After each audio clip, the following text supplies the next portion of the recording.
Hey there, hello and welcome. It is Madeline here, and tonight we are talking about the sleep crisis. And this comes up because a few days ago, if you saw, I posted a video by my teacher, Dr. Deepak Chopra, where he was talking about how there is a solution for the crisis of anxiety and depression and stress. And he listed 7 steps for mental hygiene. And I had written and commented how those seven steps are the foundation of my Primordial Power program. So I'm going to talk about each of them in a separate live, okay? And today we're talking about sleep and the sleep crisis per se, because it is a sleep crisis. And I'm wondering if you're a part of the sleep crisis. If you are, if you have sleep issues, you don't sleep, you can't get to sleep, you don't have time to sleep, drop a note in the comments and let me know what your sleep situation is. So back when I was sick with anxiety, I wasn't sleeping at all, okay? And I had terrible sleep habits leading up to my nervous breakdown, which is one of the critical factors that led me to a breakdown. Were my poor sleep habits. I got very little sleep. And I wasn't sleeping at all, and I'm going to share with you 1 or 2 of the tricks that I discovered, that I learned actually from Deepak, on how to get to sleep, how to stay asleep. So, but what is your sleep situation? I invite you to tell me in the comments what your sleep situation is, okay? So the sleep crisis that I refer to is, a lot of it has to do with, in modern society, and I'm going to be referencing statistics from the US, the UK, and Australia and Canada, okay, is where the studies that I am going to mention were done. And that in modern society, we sacrifice sleep to get one more thing done. I see this a lot with my high achieving clients, right? Well, my clients who are high achievers, and that's you as well, isn't it, right? So do you shrink your sleep hours or detract from your bedtime because you've got one more thing to do, or you have other things that you say are important to you? And do you think it's cool to be sleep deprived? Back when I was corporate, there was this one executive in particular. I mean, she used to wear her lack of sleep like a badge of honor, right? Like, she would brag about how little sleep she got and how she wouldn't get any sleep at night, and that she would lay in bed at night with all these thoughts racing in her head. But that was just her story, right? And that was her MO, because she really didn't want to change it. She just wanted to brag about how busy she was, that she was too busy to go to sleep. Is that your story? Okay, I invite you to consider, is that your story? That's not a cool story, okay? And I'm starting with sleep because sleep is the most important thing that you can do for you. Meditation to be the most important thing, but it's not. It's one of the most important things, but sleep is the most important thing that you can do for your well-being. But let's talk about the sleep crisis for just a moment, because it's not just about me and you. This is happening on a big scale. Okay, so a recent Gallop poll, I'm going to look down at my notes, a recent Gallop poll indicated that 40% of American adults are sleep deprived. And what does that mean, right? So if you're sleep deprived, that means that you're getting less than 7 hours of sleep a night, okay? So on average, right, most human beings require 8 to 10 hours of sleep. 8.5, 8, 9 being the average. I need about 8.5 myself. What do you need? Do you even know? Are you getting anywhere near 8 hours of sleep? Okay, so sleep deprived, right? So we need 8 to 10 hours of sleep, and sleep deprived is less than 7 hours of sleep. If you're getting less than 6 or less hours of sleep, that is a serious situation, okay? And that, as a result, So 40%, again, that bears repeating. That's a mind-boggling statistic. 40% of Americans, of adults in the United States, are sleep deprived. And 1 in 5 adults in the UK miss work or are late to work because of their sleep deprivation. These are significant numbers, right? So additionally, right, so why are we doing this, right? So a lot of the people that I talk to and that I work with are, and if you go to bed, right, you know that sleep is important and you go to bed and you can't get to sleep or stay asleep, I have some tips for you as well. But if you are, which I think is a big part of the community, one of those people that I'm too busy to sleep, right? Or I just, I know sleep is important, but I have too much to do in my day, right? And I stay up later than I want to because I'm trying to do one more thing. Or my schedule is so full with things that are important to me. I had one coworker say to me back in the day, right? These things are important to me. These are my priorities. I want, I am exercising. I am working a full-time job in leadership. I do want to spend time with my family members, and I've got to sacrifice sleep in order to do all those things. That's a mistake, my loves, okay? And it's a mistake because you are sacrificing the thing that's most important to you, or one of the things that's most important to you, which is your productivity, right? You're foregoing sleep because you want to get something else done. You want to accomplish another task or scratch something else off of your to-do list. And as a result, you are sacrificing your productivity. Those same studies showed that in the United States, 11 days of productivity are lost a year as a result of sleep deprivation or poor sleep habits. And that translates into the United States as $63 billion with a B, okay? In Australia, it translates into $31 billion of lowered life quality, they call it, down under, okay? And in the US, it translates into about £500 million. So this is significant, right? So this is significant dollars. This is significant in the population. This is a significant indicator of your level of productivity. So you're foregoing your sleep because you want to do more, you want to be better so you can be more successful, but it's actually hurting your productivity, right? Because you cannot be your best. You cannot think clearly. You cannot concentrate at your best. You cannot focus at your best if you're not getting good sleep, good quality sleep. And I'm not talking about drug or alcohol-induced sleep, okay? So that is not good sleep. That is medicated sleep, and that would require a whole live in and of itself to talk about that. Hey, Angeline, good to see you. Good to see you, girl. Thanks for joining me live. So again, it's costing you your productivity because you can't be your best if you're not getting good quality sleep. And good sleep is 8 hours. For most of us, it's 8 hours of sleep. And all of my high achievers say, oh, I can get by on less hours of sleep. I don't need that much sleep.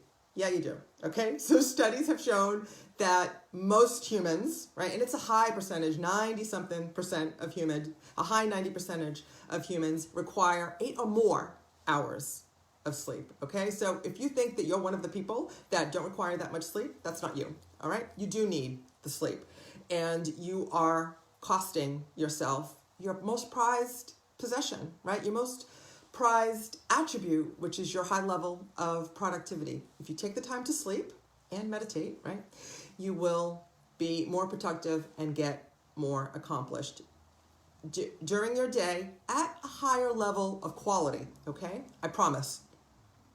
So what can you do to turn the situation around, okay? So first of all, the first step is to make sleep a priority. Okay, so I hope I've shifted your belief today about how you can go forgo sleep. You can't forgo sleep. It's the most important thing that we can do for our overall well-being and success is get good sleep. Okay, just make a decision. Just decide that starting now, you're going to get good sleep and you're going to make sleep a priority, and that as a result of it's going to be a trickle-down effect. As a result of making sleep a priority, everything else in your life is going to get better. Okay, you are going to probably lose weight because not enough sleep messes with your hunger hormones, and then you end up eating more, or it doesn't register when you are full. You're going to be in a better mood because when you don't have enough sleep, you're cranky. Okay, I talked about that not long ago. And you're irritable, and you're not going to be as nice to the people that you want to be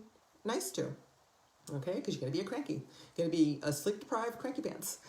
And it also ages you, right? So I was going to say ladies, but I know you boys too like to look young and fabulous, and not getting enough sleep ages you, okay? Because it breaks the extra cortisol, right? If you're sleep deprived, it's stressful. It's releasing too much cortisol in your brain, and the extra cortisol breaks down the collagen in your skin and ages you prematurely. Nobody wants that, okay? I know if you're within the sound of my voice, nobody wants that. So decide that sleep is going to be a priority for you, okay? And then, so let's say that you go to sleep and you can't get to sleep, right? Or you can't stay asleep. So the next few tips are going to be for you, okay? For getting to sleep. First of all, you have to go to bed, right? You have to go to bed, and you have to go to bed enough hours in advance before it's time to get up, so you're getting at least 8 hours of sleep. 8 solid, good, non-medicated hours of sleep, okay? Medication includes alcohol and recreational drugs. So you're in bed, you can't sleep, or you wake up and you can't get back to sleep, okay? What do you do, right? Or you have a busy mind, all right? You have a busy mind, right? That may be the reason that you can't go to sleep. Do a body scan, right? Start at the top of your head, relax that area, consciously relax the area. So for example, in your face, you're gonna relax all the muscles in your face. You're gonna relax your eyes, your forehead, unclench your jaw. Think about relaxing your face. You're gonna breathe in to this relaxation, right? You're going to breathe out nice, long, slow inhalations and exhalations, and then you're going to work your way down your body, okay? Then you're going to go to your neck. You're going to relax your neck. You're going to consciously think about relaxing your neck, letting the tension go, move down further. You get the idea, right? I don't need to do the whole body scan now, right? And then move down to every section of your physiology that is holding tension, whether you are aware of it or not. Bring your awareness to it and consciously relax that area of your physiology. This was one of my favorite means of getting to sleep when I was not sleeping at all, back when I was sick with anxiety. Okay, and for those of you who are like, my mind is busy, right? Your mind is busy. Well, because you've been pumping it with stress hormones all day, but that's not alive for another day as well. But it wants something to do. So instead of allowing it to race and, like thinking about all these scary thoughts about, your life coming to an end, or, whatever you're anxious over that's going to happen the next day or in the coming days, focus on one of these exercises that I'm sharing with you tonight. Your brain just needs to be occupied, and you need to train it it's going to wander, right? And then you need to bring it back to whatever it is that you're doing in order to get yourself to sleep, if that makes sense. Okay, so full scan body relaxation, all right? And maybe you need to do it more than once, right? So back when I was at my sickest, I would go from head. I actually did progressive muscle relaxation. I teach that in my Primordial Power program. I teach all of this in my Primordial Power program in depth, and we establish a sleep routine, for you to get to sleep. And actually, getting to sleep is actually one of the first things that my clients report as one of the immediate progress that they make. They immediately stop sleeping better as soon as we start working together. So the body scan relaxation. The next one I learned from a Chopra Center colleague, fellow teacher, which is the ocean meditation, right? So this is a meditation you could do at any point. Maybe we'll do it in my 21-day meditation challenge. But so the ocean meditation is that you bring to mind the waves in the ocean, right? Bring to mind your favorite beach and imagine the waves coming in and coming out, okay? If you're auditory and you can hear it, imagine the sound as well. I know personally, I always sleep the best when I am at the beach, when I'm sleeping by the ocean. But anyway, back to the ocean meditation. When the waves come in, inhale. When the waves go out, exhale and sync your breath with the waves coming in and out. Now it's your visualization, so have the waves come in and out at the pace of your breath, right? Of a pace that's relaxing to you. And just follow your breath with the waves, and that will get you to sleep, okay? So one of the ways to get you to sleep. If your mind is especially busy, okay? So, back in my day, this might not have been enough to get me to sleep. So if your mind is especially busy, I'll invite you to use a mantra, okay? And so tonight I'm going to share with you the sleep mantra, which is Om Agasti Shahina. Om Agasti Shahina. Om Agasti Shahina.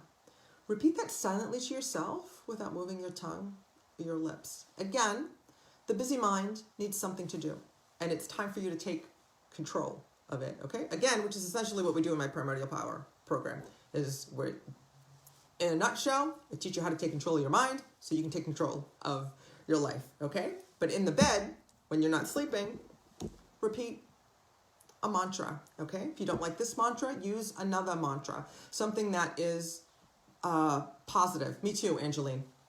I love the sounds of the ocean, and I found it soothing. You can always get a sleep machine, right? And use that to help you get to sleep. I hear that they're highly effective. I did that for a little bit as well. Okay, so the sleep mantra or some other mantra. I share lots of sleep mantras with you in my Primordial Power program. Okay, and the last thing that I want to share with you about getting to sleep is finding the root cause of your sleep issues, okay? So it's not a sleep issue. It's a lifestyle issue. What's going on in the bed, what's going on at bedtime regarding your sleep is about something that's going on in your life. So for most of the people that I talk to is, that they're suffering from anxiety and or depression, some kind of burnout, and they're wound up all day, they're wound up high on adrenaline and cortisol, and this, by the time you get to sleep, those are activity hormones, you can't get to sleep, okay? That's pretty much the long and the short of it. But if you're not sleeping at night, right, a pill is not going to be your answer, right? That's not what you want to do. And you don't want to be drinking at night either, right? If you need to drink every night so you can unwind enough to get to sleep, that's not the answer. And you know that that's not the answer as well, don't you? That's right. So, and I know I've been there, right? Years ago, I was in a job that I found myself drinking every night to get to unwind, to get to sleep. That's not cool. You need to make a change, either the job or your mind set, okay? But the last point that I want to make is that you need to get at the root cause of why you are not sleeping, and it's your lifestyle, right? Essentially, it's your lifestyle, something going on in your life, okay? And this is what we do in my Primordial Power program. So as I mentioned, if you haven't seen the video with Deepak, right, that I shared in the group and on my pages, Deepak is saying, Dr. Deepak Chopra, by the way, he's saying, these 7 steps are what you need to do in order to have a healthy mind, body, and emotions, and essentially heal anxiety and depression naturally. And that's what we do in my Primordial Power program, which is not surprising because I am a student of Deepak Chopra and the Chopra Center. So if you'd like to talk to me about how we can integrate these principles into your life and get you healthy, happy, and successful again, I invite you to book a breakthrough call with me at madeleinecorrea.com/talk. And we'll see if we can't get you a breakthrough versus a breakdown. Because in my experience, it's going to be one or the other. Okay? So, and we can have a breakthrough. And so I highly recommend the breakthrough. So again, madeleinecorrea.com/talk. And I'll look forward to talking with you soon. And I hope this serves you. Let me know what questions you have about what we talked about today. And until then, I will see you in the gap, or I will see you in a little bit for day 2 of our meditation challenge. So peace and blessings to you. Namaste. Mwah.